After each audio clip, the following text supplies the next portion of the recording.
요즘 뉴스만 틀면 트럼프 대통령을 향한 전 세계적인 비난과 조롱이 끊이지 않고 쏟아집니다.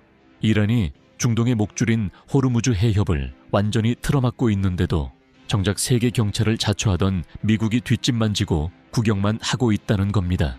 사람들은 트럼프가 선거에서 이기더니 이제 노망이 났다며 물가를 잡을 절호의 기회를 제 발로 걷어차버리는 정책적 자살을 하고 있다고 수군거립니다. 하지만 여러분, 정말로 상황이 그렇게 단순할까요? 세계 최대의 산유국으로 군림하고 있는 미국이 기름값을 잡기는커녕 왜 오히려 중동의 불길에 기름을 들이붓고 있는 것인지 단 한 번이라도 의심해 보신 적 있으십니까? 지금 뉴스 앵커들이 떠드는 표면적인 이야기만 믿고 아직도 안심하고 계신다면 여러분의 통장 장원은 머지않아 처참하게 반토막이 날 것입니다. 지금 우리 눈앞에서 벌어지고 있는 국제 유가 120달러 돌파는 단순히 주유소 기름값이 오르는 가벼운 인플레이션 문제가 절대 아닙니다. 이것은 대한민국 제조업의 원가 구조를 밑바닥부터 박살내고 원달러 환율 1,500원의 벽을 가볍게 뚫어버리는 거대 자본의 무자비한 재배치 신호탄입니다. 여러분이 평생을 바쳐 뼈 빠지게 모아둔 퇴직연금 수익률이 송두리째 날아갈 수 있는 절체절명의 위기라는 뜻입니다. 오늘 제가 통역해드리는 글로벌 자본의 잔혹한 이면을 깨닫지 못한다면 여러분은 그저 안방에 가만히 앉아서 눈뜨고 코 베이듯 자산을 강탈당하게 될 것입니다. 2026 년 3월 현재의 통계를 보면 정말 입이 다물어지지 않습니다. 에너지안전신문의 최근 보도에 따르면 지금 미국은 하루에 무려 2,420만 배럴이라는 경이로운 양의 석유를 땅에서 뿜어내고 있습니다. 이것은 한때 석유 제국이라 불렸던 사우디아라비아조차 감히 명함도 내밀지 못할 압도적인 세계 1위의 생산량입니다. 트럼프 행정부는 출범하자마자 국가 에너지 비상사태를 선포하고 그동안 석유 시출을 가로막고 있던 모든 환경 규제를 가차없이 쓰레기통에 처박아 버렸습니다. 이제 미국은 문자 그대로 땅만 파면 검은 황금이 쏟아지는 이른바 드릴 베이비 드릴의 황금 시대를 다시 열어젖힌 것입니다. 그런데 여기서 진짜 소름 돋는 끔찍한 모순이 하나 발생합니다. 미국이 이렇게 석유를 미친 듯이 캐내고 있는데 대체 왜 브렌트유 가격은 120달러를 가볍게 위협하며 전 세계 경제를 공포의 도가니로 몰아넣고 있을까요? 그 해답은 바로 이란이 작정하고 봉쇄해버린 호르무즈 해협과 그것을 철저하게 방관하고 있는 미국의 소름 끼치는 태도에 숨어 있습니다. 뉴스만 챙겨보는 우리 동네 개미 투자자 민호 형님들은 매일같이 혀를 끌ጭ끌ጭ 찹니다. 기름값이 폭등하면 미국 시민들도 물가 때문에 고통받을 텐데 왜 서둘러 항공모함을 보내서 이란을 때려잡지 않느냐며 미국의 무능함을 비웃고 있죠. 하지만 월스트리트 꼭대기에 앉아있는 거대 자본가들의 시선은 이 순진한 개미들과는 완전히 다릅니다. 이 복잡한 지정학적 상황을 우리 동네 빵집 상권에 한번 비유해 보겠습니다. 우리 동네의 장사가 아주 잘 되는 빵집이 딱 두 군데 있는데 하나는 우리 집 미국이고 다른 하나는 길 건너편에 있는 중동 빵집입니다. 그런데 어느 날 건너편 빵집 사장님이 갑자기 미쳐버리더니 자기 가게 문을 닫아 걸고 동네 사람들에게 행패를 부리기 시작합니다. 당연히 동네 전체의 빵이 부족해지면서 5,000원 하던 식빵 가격이 순식간에 12,000원으로 폭등해 버렸습니다. 지금 우리 집 창고에는 세계에서 가장 질 좋은 밀가루가 산더미처럼 쌓여 있고 오븐은 24시간 풀가동으로 돌아가고 있습니다. 이런 황금 같은 상황에서 우리가 굳이 경찰을 불러서 건너편 빵집 문을 억지로 열어주고 빵 가격을 다시 5,000원으로 낮춰줄 바보 같은 이유가 있을까요? 당연히 없습니다. 건너편 빵집이 문을 닫고 있는 시간이 길어지면 길어질수록 12,000원이라는 비싼 빵값은 고스란히 우리 집 금고로 미친 듯이 쏟아져 들어오기 때문입니다. 트럼프가 노리는 진짜 목적이 바로 이토록 잔인한 고유가를 통한 경쟁국 몰락 시나리오입니다. 미국은 이제 에너지를 그저 자급자족하는 수준을 아득히 뛰어넘어 세계 최대의 에너지 순수출국으로 군림하고 있습니다.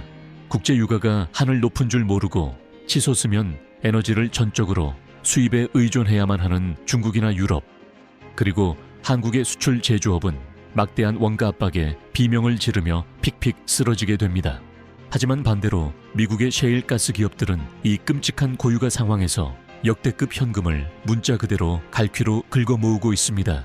그렇다면 그 막대한 오일 머니는 과연 어디로 향하고 있을까요? 미국의 거대 자본가들은 기름 팔아본 그 돈을 인공지능 산업과 소형 모듈 원전, 즉 SMR 같은 차세대 전력 인프라에 무서울 정도로 재투자하고 있습니다. 남들은 치솟는 기름값을 감당 못해 공장 문을 닫고 파산하고 있는데 미국은 오히려 그 돈을 진공청소기처럼 빨아들여 미래 산업의 격차를 영원히 따라잡을 수 없는 수준으로 벌리고 있는 것입니다. 이것이 바로 대중들은 절대 보지 못하는 유가 $120 이면에 숨겨진 잔혹하고도 완벽한 자본주의 시스템의 맨얼굴입니다. 그런데 여기서 끝이 아닙니다. 진짜 등골이 서늘해지는 소름 돋는 부분은 따로 있어요. 상황은 여러분이 상상하시는 것보다 훨씬 더 기괴하고 폭력적인 방향으로 흘러가고 있습니다. 이란이 호르무즈 해협을 틀어막고 내건 협상 조건은 전 세계 금융시장에 턱을 빠지게 만들 정도로 충격적이었습니다. 그들은 호르무즈 해협을 지나가는 모든 다국적 유조선에게 달러가 아닌 자국 화폐인 리알화로 톨게이트 통행료를 내라고 으름장을 놓았습니다. 조선일보의 2026년 3월 심층 보도에 따르면 이란은 이 통행료 강제 징수를 통해 연간 무려 1,500조 원이라는 천문학적인 수익을 노리고 있다고 합니다. 이것은 단순히 돈을 벌겠다는 수작이 아닙니다. 세계 석유 결제 시장을 장악하고 있는 달러 시스템을 우회하고 자신들의 화폐로 에너지를 통제하겠다는 선언이며 사실상 기축통화국 미국을 향한 직접적인 선전포고나 다름없습니다. 이 뉴스를 접한 우리 순진한 개미 투자자 민호 형님들은 또다시 극도의 패닉에 빠져버립니다. 당장이라도 제3차 세계대전이 터질 것 같다며 벌벌 떨고 애지중지 모아둔 주식을 헐값에 시장에 내던지기 바쁩니다. 하지만 월스트리트의 피도 눈물도 없는 거대 자본가들은 이 아수라장을 보며 오히려 최고급 샴페인 잔을 여유롭게 기울이고 있습니다. 최근 트럼프가 자신이 직접 만든 소셜미디어 트루스 소셜에 무심코 올린 글 하나가 그들의 탐욕에 기름을 부었기 때문입니다. 트럼프는 이렇게 말했습니다. 시간이 조금만 더 주어지면 결국 우리가 그 해협을 완벽히 개방할 것이고 거기서 나오는 막대한 이익은 모두 우리가 차지하게 될 것이다. 이 문장은 이란을 응징하겠다는 정의로운 경고가 아닙니다. 중동이 가지고 있던 막대한 에너지 이권 자체를 미국이 통째로 집어삼키고 직접 관리하겠다는 제국주의적 야욕의 파렴치한 표출입니다. 이 끔찍한 상황을 우리가 점심때마다 자주 가는 동네 김밥 천국 앞 골목길에 비유해 볼까요? 골목길을 꽉 잡고 있던 동네 깡패가 어느 날 갑자기 길을 막아서더니 지나가는 사람들의 멱살을 잡고 통행료를 내라고 생떼를 씁니다. 동네 사람들은 두려움에 떨며 옆 동네에서 가장 힘이 세고 주먹을 잘 쓰는 트럼프라는 아저씨에게 제발 우리 좀 도와달라고 간절히 요청합니다. 그런데 이 덩치 큰 아저씨가 어슬렁어슬렁 걸어와서 깡패를 말리는 척하더니 갑자기 깡패의 몽둥이를 자기가 빼앗아 듭니다. 그리고는 공포에 질린 동네 사람들을 향해 씩 웃으며 이렇게 선언해버린 꼴입니다. 상황이 참 안타깝게 됐네. 하지만 걱정들 마. 앞으로 저 깡패 대신 내가 이 길을 안전하게 지켜줄 테니 통행료는 전부 내 주머니로 찔러 넣도록 해. 도둑을 잡아달라고 경찰을 불렀더니 그 경찰이 강도로 돌변해서 나타난 셈입니다. 자본가들의 시선으로 보면 이것은 단순히 기름 몇 방울을 두고 중동 무장단체와 벌이는 치기 어린 자존심 싸움이 절대 아닙니다. 미국은 이번 사태를 핑계로 달러를 거치지 않고 독자적으로 거래하려는 불순한 에너지 시장의 싹을 아예 뿌리째 뽑아버리려 하고 있습니다. 과거 70년대부터 이어져 온 페트로달러 시스템에 금이 가는 것을 방어하는 소극적인 수준이 아닙니다. 아예 중동 전체의 자원 통제권을 거세해버리고 오직 미국 주도의 새로운 시스템으로 전 세계를 강제 이식하려는 치밀하고도 소름 끼치는 수작입니다. 전 세계의 서민들이 치솟는 기름값과 인플레이션에 비명을 지르고 피눈물을 흘릴 때 미국은 자신들의 글로벌 에너지 패권을 향후 100년치나 미리 연장하는 축제를 벌이고 있는 것입니다. 이 거대한 지배의 판을 읽지 못하고 그저 주유비가 올랐으니 주말에 차 몰고 나가는 걸 참아야겠다고 생각하신다면 여러분은 자본주의의 잔인한 먹이사슬, 가장 밑바닥에서 죽을 때까지 벗어날 수 없습니다. 진짜 뼈를 때리는 절망적인 사실은 이 거대한 자본의 폭력이 이미 바다를 건너와 당장 여러분의 지갑을 무참히 찢어발기기 시작했다는 것입니다. 중동 사막에서 벌어지는 미국의 패권 전쟁이 도대체 내 얄팍한 월급 봉투와 무슨 상관이냐고 생각하셨습니까? 지금 이 영상을 보시면서 당장 스마트폰으로 증권사 어플을 켜서 원달러 환율 창을 한번 확인해 보시기 바랍니다. 유가 급등과 중동 전쟁 장기화에 대한 공포가 한꺼번에 겹치면서 원달러 환율은 이미 심리적 마지노선인 1530원을 너무나 허무하게 돌파해 버렸습니다.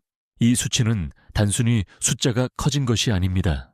과거 대한민국이 국가부도 사태를 맞았던 IMF 외환위기나 전 세계가 붕괴했던 2008년 글로벌 금융위기 때나 뉴스에서 볼 수 있었던 나라가 망하기 직전의 공포스러운 숫자입니다. 이게 단순히 여름 휴가로 해외여행 갈 때 비행기표 값이나 환전 수수료가 조금 더 든다는 낭만적이고 배부른 소리가 아닙니다. 가장 끔찍하고 심각한 문제는 바로 대한민국 경제의 유일한 심장인 반도체 수출 산업이 말 그대로 핵폭탄급 직격탄을 맞고 있다는 점입니다. 호르무즈 해협이 봉쇄되었다는 것은 단순히 원유를 실어 나르는 배만 못 지나간다는 뜻이 아닙니다. 글로벌 반도체 공급망을 유지하기 위한 핵심 소재와 부품들의 바닷길, 물류비 전체가 미친 듯이 폭등해 버렸다는 뜻입니다.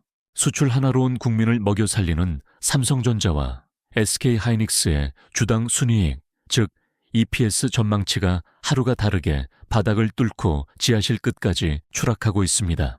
가뜩이나 글로벌 인공지능 반도체 전쟁이 치열해서 피가 마르는데 에너지를 100% 수입에 의존해야 하는 한국 기업들은 그저 가만히 앉은 자리에서 조 단위의 천문학적인 원가 손실을 억울하게 떠안고 있는 상황입니다.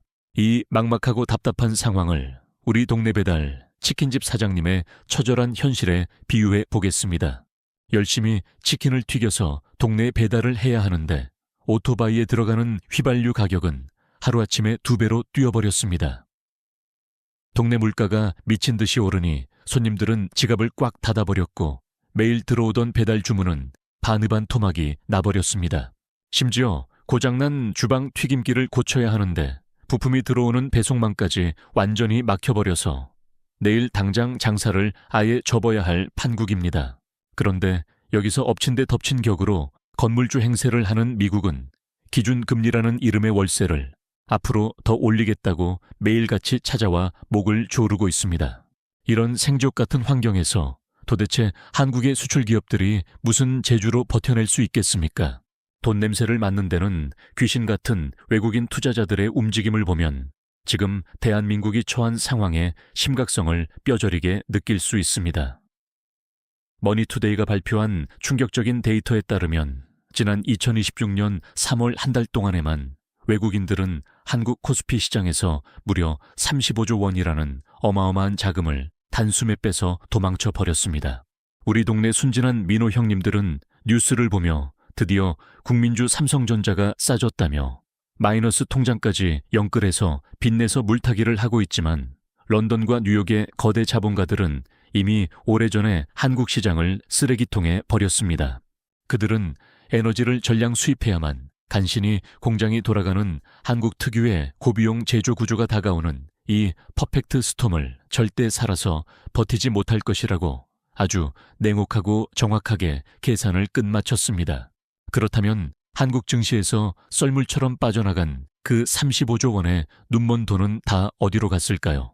지금 그 막대한 자금은 전부 안전한 이자를 주는 미국 국채와 고유가의 단물을 빨아먹는 미국의 에너지, IT의 프로 블랙홀처럼 빨려 들어가고 있습니다. 여러분이 텔레비전 경제방송에서 들려오는 희망 고문에 속아 반토막 난 주식을 눈물로 붙잡고 있는 동안 글로벌 스마트머니는 이미 대피를 완벽하게 끝내고 방공호 안에서 여러분의 멍청한 돈을 비웃고 있다는 뜻입니다.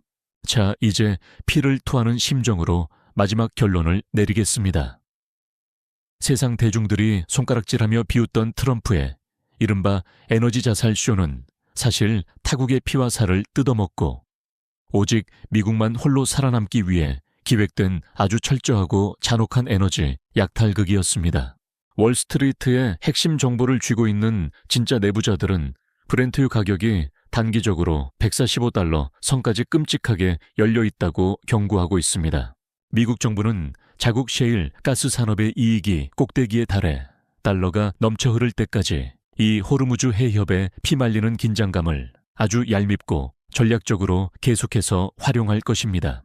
그렇다면 거대 자본의 인형에 불과한 우리 같은 평범한 개인 투자자들은 도대체 어떻게 이 지옥 같은 화염 속에서 자산을 지키고 살아남아야 할까요? 그 명확한 액션 플랜을 지금부터 머릿속에 각인시켜 드리겠습니다. 첫째로 여러분이 내일 아침 눈을 뜨자마자 가장 먼저 매일매일 강박적으로 확인하셔야 할 지표는 바로 원달러, 환율 1,550원 돌파 여부입니다. 만약 환율창에 1,550원이라는 숫자가 찍히고 그것을 뚫고 올라가는 순간이 온다면 그것은 한국 증시의 지지선이 완전히 붕괴되었다는 추가적인 대폭락을 의미하는 핏빛 사이렌입니다. 그때는 그 어떤 미련도 두지 말고 뒤도 돌아보지 말고 여러분 계좌의 주식을 덜어내어 현금 비중을 극단적으로 늘리셔야만 살아남을 수 있습니다.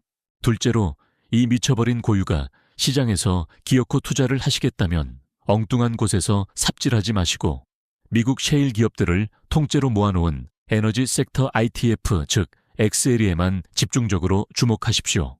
어설프게 원유 선물 인버스 상품에 투자해서 언젠가는 유가가 떨어지겠지 하며 기도하는 도박은 자본주의 시장에서 자살을 하겠다는 것과 똑같습니다.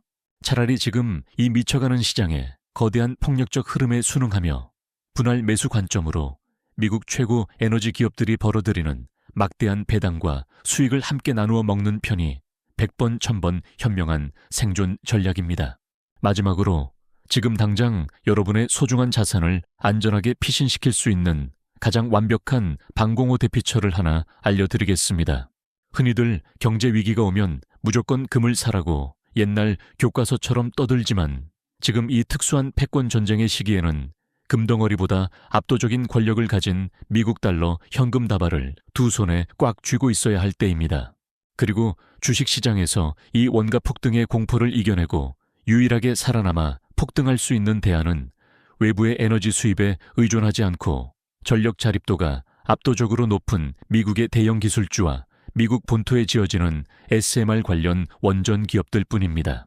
바다 건너 중동에서 석유가 오든 말든 상관없이 넓은 미국 땅에서 자신들만의 독립적인 무한 에너지로 쌩쌩 돌아가는 인공지능 산업만이 이 끔찍한 고유가 시대의 유일한 피난처이자 노아의 방주라는 사실을 뼛속 깊이 명심하십시오. 세상의 게임 룰은 이미 돌이킬 수 없이 완전히 바뀌어 버렸고 과거의 낡은 상식과 애국심에 얽매인 자들은 자본의 포식자들에게 잡아먹혀 처참하게 도태될 것입니다. 냉혹하고 자비 없는 거대 자본의 쓰나미에 올라타서 불을 거머쥐느냐 아니면 평생을 모은 돈을 뺏기고 그들의 발밑에서 비참하게 짓밟히느냐는 바로 지금 여러분이 어떤 액션을 취하느냐에 달려 있습니다.